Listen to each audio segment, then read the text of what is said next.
ada satu poster yang dikeluarkan salah satu jabatan agama di satu negeri. Kita dilarang dengan sesuka hati membid'ahkan atau menghina amalan golongan Ahlus Sunnah wal Jamaah.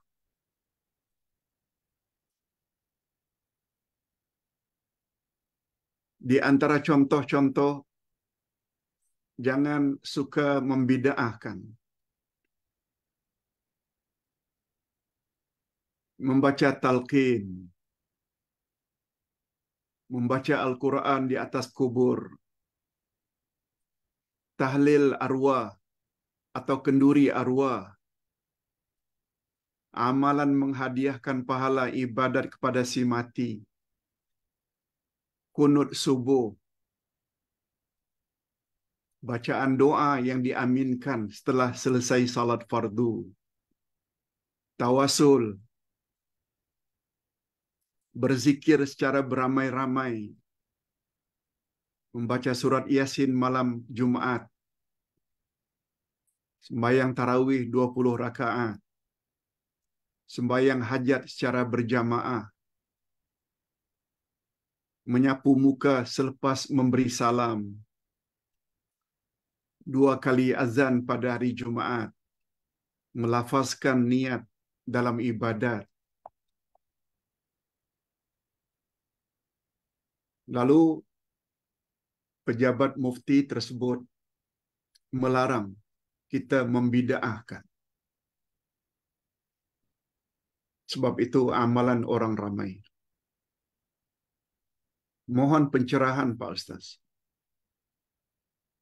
Hadirin dan hadirat rahimakumullah.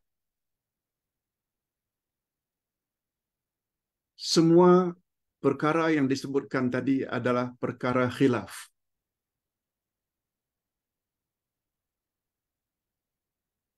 Khilaf maknanya perbezaan pendapat. Ada yang mengatakan boleh, ada yang mengatakan tidak boleh.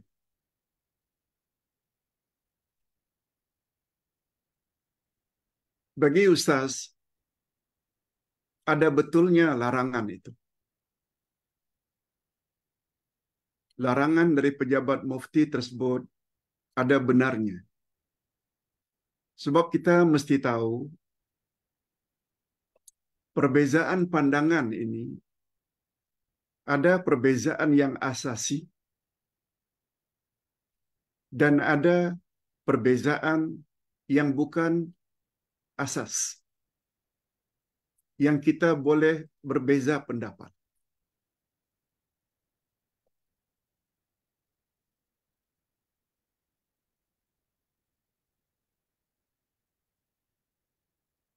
Kalau kita mau pendapat kita dihormati oleh pihak lain, sebaiknya kita juga perlu menghormati pendapat orang lain. Tapi satu perkara yang perlu kita ingat, kita hendaklah senantiasa tambah ilmu. Kita hendaklah senantiasa berusaha menjadi umat ittiba', bukan umat taklid. Allah Subhanahu wa taala berfirman,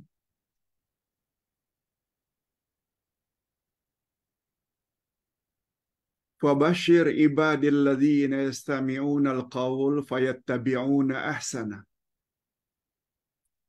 Ulaika alladzina hadahumullah wa ulaika hum ulul albab." Kalau tak salah surat Az-Zumar ayat 17-18. Sampaikan hai Muhammad berita gembira kepada hamba-hambaku yang suka mendengar. Lalu mereka ikut mana yang lebih baik. Yattabi'una ahsana. Jadi syaratnya untuk mendapat berita gembira, kita hendaklah banyak mendengar. Maknanya tambah ilmu. Dari ilmu yang kita kumpul, untuk kita ikut bukan semuanya. Yattabi'una ahsana. ikutlah mana yang lebih baik. Mana yang lebih baik ini maknanya mana yang lebih kuat hujah dan dalilnya. Bukan siapa yang bercakap. Bukan tengok siapa yang bercakap.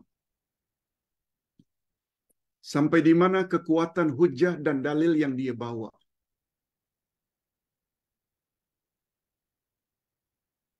Lalu apa kata Allah? Bila dua itu dia buat. Suka mendengar pandangan demi pandangan. Lalu untuk diikutnya, dia pilih mana pandangan yang kuat dalilnya dari Quran dan Sunnah. Lalu apa kata Allah? Ulaikal ladzina hadahumullah. Merekalah orang yang mendapat hidayah Allah. Wa ulaika hum ulul albab.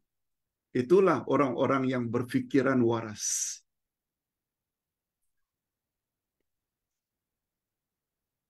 Oleh sebab itu, apabila terdapat perbezaan pandangan bukan dalam perkara asas,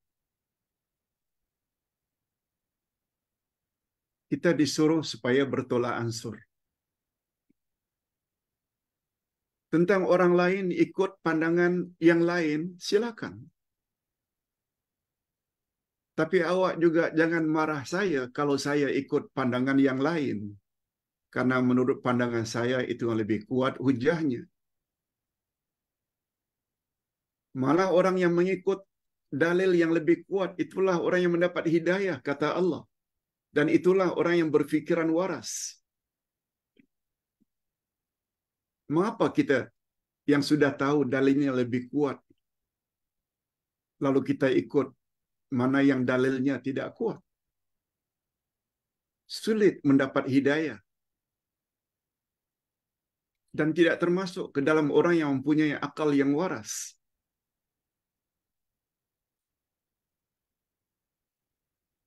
Hanya saja ada baiknya jangan suka menghina orang lain dengan pandangannya.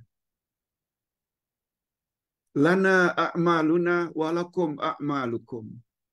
Bagimu agamamu, maaf, bagimu amalanmu dan bagiku amalanku. Itu sebabnya bagus kita ikut sikap ulama zaman silam. Hatta imam-imam mazhab. Imam Abu Hanifah, Imam Malik, Imam Ash-Shafi'i, Imam Ahmad ibn Hanbal.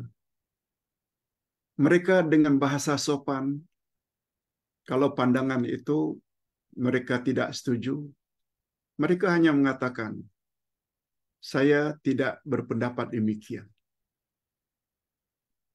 Pendapat yang lebih baik menurut saya adalah begini, bukan begitu. Mereka menjauhi, menghina, apalagi sampai membid'ahkan orang lain. Ustaz setuju dengan nasihat pejabat mufti tersebut. Jangan gunakan istilah itu. Tapi itu tidak bermakna kita mesti ikut semua yang kita dengar. Sebagaimana yang Ustaz jelaskan tadi.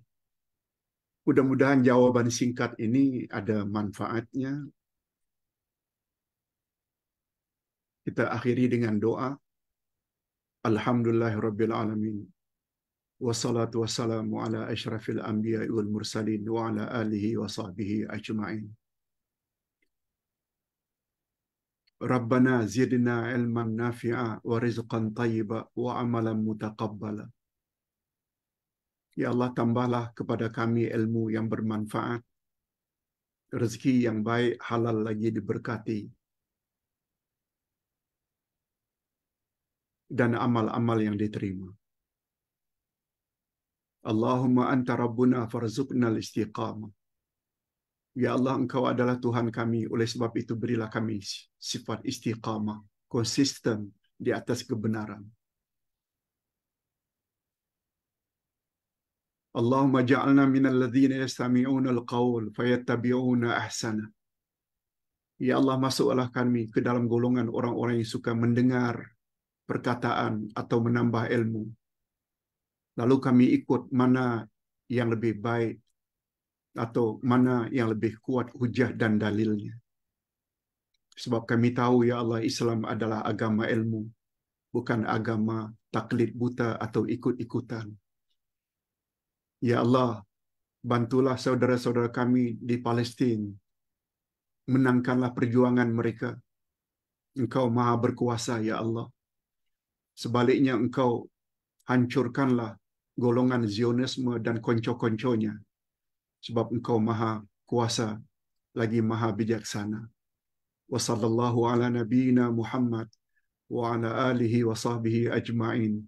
Subhana rabbika rabbil izzati amma yasifun wa salamun alal mursalin walhamdulillah rabbil alamin.